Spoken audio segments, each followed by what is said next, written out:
Car versus trampoline in 3, 2, 1. Right now, you're experiencing a rush of dopamine. And every success guru says to dopamine detox. Dopamine detox. Dopamine detoxing. Dopamine detoxing is supposed to change your life and make you motivated to work out, build your business, and get rich. But it's all a lie. Oh my gosh. In 1957, psychologist James Old implanted electrodes deep into the brains of rats, hooking up wires to their brain and giving them a lever that made them feel really good if they clicked it. This lever would deliver dopamine straight to the brains of the rats, and after flipping the switch once, the rats were in paradise. They couldn't handle all the dopamine going into their brains. But after just 1 minute, the feeling was gone. They felt normal, but their brains had remembered that feeling from the lever. So the rat pressed it again, and it felt like heaven. They pressed it again and again and again. At one point, they hit the lever 7,000 times per hour just to stimulate that feeling that dopamine gave them. But soon enough, it got out of hand. The levers became their lifestyle and they couldn't live without them. The rats started to prefer the lever over food and water. The experiment had to be prematurely ended to prevent death by starvation. Does this sound familiar? A young man in his room with his computer screen on, thinking he's just liking his friend's post, DMing his group chat on Insta and doing his streaks because that's what he thinks is normal. We haven't crossed the barrier of skipping food yet like the rats, but every day the algorithm gets better, and every day we get closer to being completely controlled. Social media has evolved from simple posts to content that has you hooked for hours on end, and it's working. You have become a rat, and there's only one way to escape. It's to understand the lie we've been told about dopamine detoxing. But first, you need to understand a concept that completely changed the way I live life.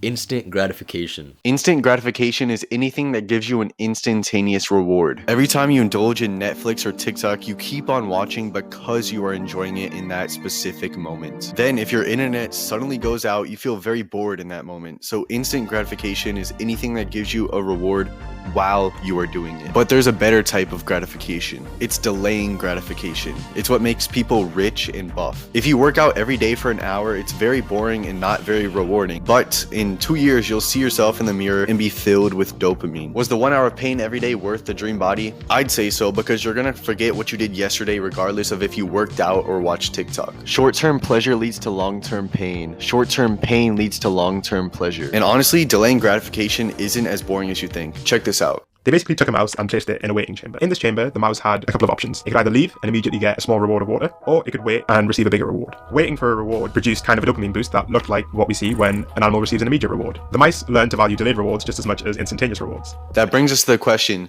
is dopamine bad? The way everyone describes dopamine makes it sound like it's horrible for us, but in reality, it's just an evolutionary mechanism that you still need to learn how to use properly. For example, let's say you're a hunter in the woods looking for food and you hadn't eaten in a whole 2 days. You go looking around and finally stumble upon a deer and you get a big hit of dopamine. This hit of dopamine motivates you to go chase down that deer and kill it because your brain anticipates the reward of the meat. So dopamine is literally just for your survival, and right now we as a society are being taken advantage of for profit. But what if we can take advantage of ourselves for our own profit? What if we could use dopamine in a way that makes it benefit us instead of destroy us? This is where you have to learn to dopamine detox properly. Most YouTubers are going to tell you to dopamine detox for a day or a week or something, but it simply isn't the answer. Dopamine detoxing has become a one-day challenge that is supposed to increase your productivity by 500%.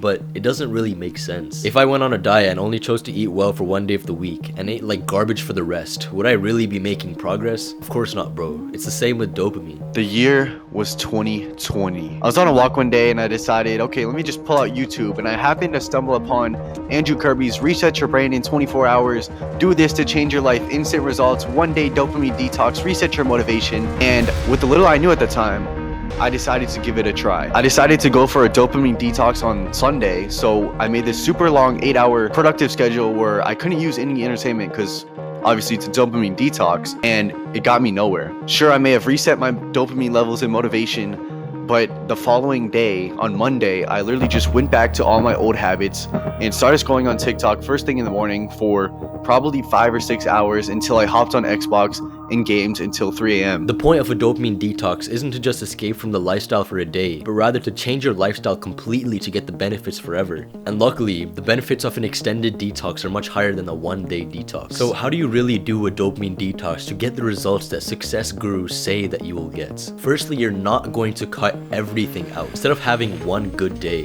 you have one cheat day. So after I deleted my accounts and I got rid of every app that was bothering me, I literally just downloaded YouTube and I was only allowed to watch that. If you make it so that you only have one addiction, that one addiction is much easier to handle than 4 separate ones. And if you want to go completely extreme with this, you could completely cut out YouTube as well. Now, after you successfully quit all of the social medias and games, you will have a lot of free time. You'll have the ability to do anything you want. That'll make you maybe go back to those same addictions. And to fight that, you have to replace it with better habits. Now, I explained that you could just start watching good content on YouTube, but sometimes that doesn't work because that gets boring as well. And once you have all that free time, this video will show you exactly how you can optimize your muscle growth in much less time compared to other people.